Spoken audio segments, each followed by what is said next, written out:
आज अपना जो टॉपिक है वो रीजनिंग का टॉपिक है, अंग्रेजी वर्णमाला परीक्षण। यानी कि अंग्रेजी वर्णमाला परीक्षण, इस टॉपिक से जो क्वेश्चन आते हैं परीक्षाओं में, तो उससे संबंधित आज हम इस टॉपिक को समझेंगे। अंग्रेजी वर्णमाला परीक्षण किस टाइप से पूछ जाते हैं कि अंग्रेजी वर्णमाला में बाएं से 13वें अक्षर के बाएं छठा अक्षर कौन सा होगा। मान लो कि आपसे पूछ लिया जाए कि अंग्रेजी वर्णमाला में बाएं से 13वें अक्षर के बाएं छठा अक्षर, तो देखो बाएं से और बाएं, तो इसमें आपको घटाना पड़ेगा। जब बाएं से बाएं पूछ लिया, यानी 13 में से 6 घटा के आप 7वां अक्षर आपको पता होना चाहिए जी है, ठीक है। यानी कि बाएं से बाएं, यानी कि शुरू में देखो क्या लिखा हुआ है बाएं से, अगर यहाँ होता दाएं से 13वां के अगर दाएं हो छठा तो भी आप घटाते, लेकिन वो हम आगे करेंगे मेरे बारे से। तो देखो बाएं से 13वें अक्षर के बाएं छठा अक्षर कौन सा होगा, तो ये 13 में से 6 घटा के अब 7वां। अब जैसे पूछ लिया जाए कि बाएं से 13वें अक्षर के दाएं छठा अक्षर क्या होगा, तब बाएं से, यानी कि आपसे पूछा जा रहा है ए टू जेड, ए की तरफ से शुरू करोगे और दाएं, यानी कि अब आप यहाँ पे जोड़ दोगे 13 और 6 होते हैं 19। देखो बाएं से 13वें के दाएं, यानी आगे चलना है आपको, यानी 13 और 6 19, 19वां अक्षर होगा एस। तो अब आपको समझ में आ गया होगा कि बाएं से जब भी आप शुरू करोगे तो मतलब कि आपको ए की तरफ से लगना है, ए से, और बाएं से बाएं हो तो घटा देना, बाएं से दाएं हो तो जोड़ देना। अब दूसरी टाइप के आपसे क्वेश्चन पूछा जाए कि अंग्रेजी वर्णमाला में दाएं से 13वां अक्षर बताओ, आप 13वां अक्षर क्या होगा। यानी कि आपके दाएं से मतलब कि जेड से शुरू करना है, जेड से ए की तरफ जाना है। तो आपको मैंने कहा कि जेड की से ए की तरफ आपको याद ही नहीं करना है, आपको तो ध्यान होना चाहिए ए टू जेड।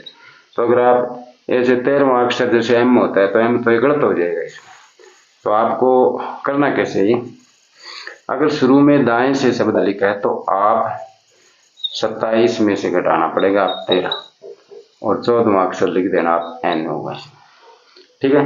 जब दाएं से शुरू के अंदर प्रश्न के शुरू में दाएं से शब्द लिखा हो तभी आपको ये 27 में से घटाने, अन्यथा नहीं घटाने। बाएं से लिखा हो तब तो सीधा ही बता देंगे, लेकिन दाएं से लिखा हो तब हमें 27 में से घटानी। अब जैसे अंग्रेजी वर्णमाला में दाएं से 13वें के दाएं 7वां अक्षर बताओ आप। देखो दाएं से और यहाँ दाएं है, अंग्रेजी वर्णमाला में आपके दाएं से 13वें के दाएं 7वां, यानी दाएं यहाँ। जब दाएं दाएं हो तो आप इसमें से घटाओगे, बाएं बाएं है तो भी घटाओगे, दाएं दाएं है तो भी घटाओ, दाएं बाएं या बाएं दाएं हो तो ही जोड़ोगे। तो 13 में से 7 के छठा अक्षर बताना है।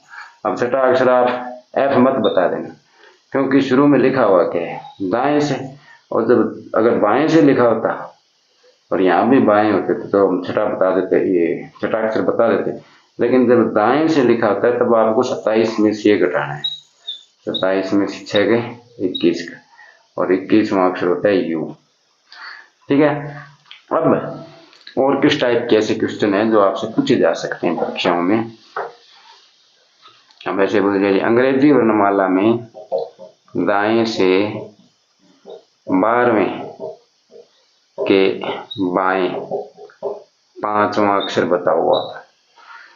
तो दाया और बायां ये जब हो तब आपको तो जोड़ना ही पड़ेगा ही। तो 12 + 5, अब 17वां अक्षर बताना है जेड की ओर से, यानी कि दाएं से, शुरू में दाएं से मतलब है कि आपसे जेड की तरफ से पूछा जा रहा है।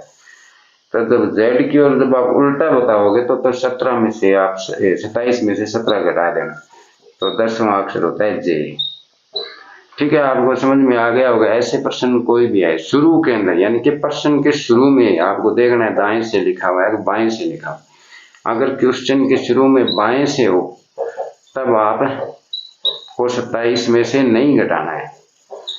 ठीक है, जो भी आगे परिणाम जोड़ या घटाव करोगे, और अगर शुरू के अंदर दाएं से लिखा होगा तब आपको वो जो परिणाम आएगा घटाने जोड़ने के बाद वो 27 में से घटाना है आपको। ठीक है, समझ में आ गया।